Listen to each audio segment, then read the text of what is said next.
في الاطقم الاستانلس عاليه جدا ومش هتلاقيها غير عندنا، لان انا متاكده ان ارخص اسعار واحلى خامات عندنا احنا وبس. معانا طقم الاستانلس اللينز ماركه اللينز يا جماعه دوت. بصوا اكبر حله مقاس 32 واصغر حله مقاس 18. عايز اشوف 18 او 20. 18 اهي اصغر حله مقاس 18. وبصوا مش باين عليها اصلا 18 نهائي.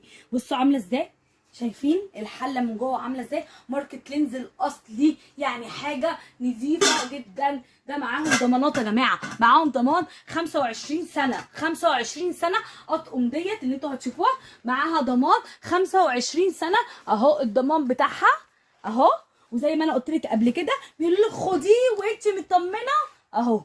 واي مشكله بتاعتهم يا جماعه، اي مشكله بتاعتهم.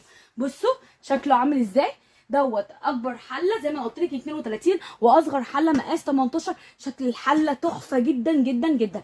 طيب عندك ايه تاني دوت؟ اكبر حله مقاس 34. مقاس 34 يعني كبيره، حله عزومات كده يا جماعه. اعملي فيها بقى لما يكون عندك ضيوف، تاخد معاكي كميه الاكل اللي انت عايزاه. ومعاكي برده اصغر حله مقاس 18. دول طبعا 5 حلل اذا كان ده او ده. طب يا هديه ايه اللي داخل بقى معانا النهارده في العرض ليه؟ وسعره عامل كام ده او ده؟ عامل كام الطقم دوت؟ بصي ده اللي هو اكبر حله مقاس 32 سعره عامل 5450. 5450 وعليه خصم 200 جنيه، يعني انت هتاخديه ب 5250 جنيه. طيب اللي هو بقى مقاس 34 اكبر حله ده سعره عامل كام؟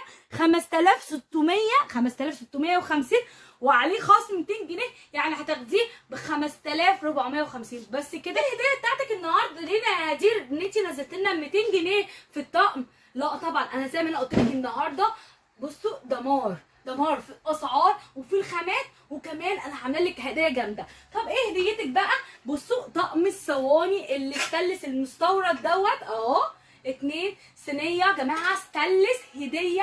اذا كان على الطقم دوت او على الطقم دوت هتاخدي الصينيه ال2 صواني دول هديه. هديه دول ثمنهم اصلا دلوقتي عامل كام يا جماعه؟ كلنا عارفين ان الحاجات دي غليت نار، مش هتلاقيها من اقل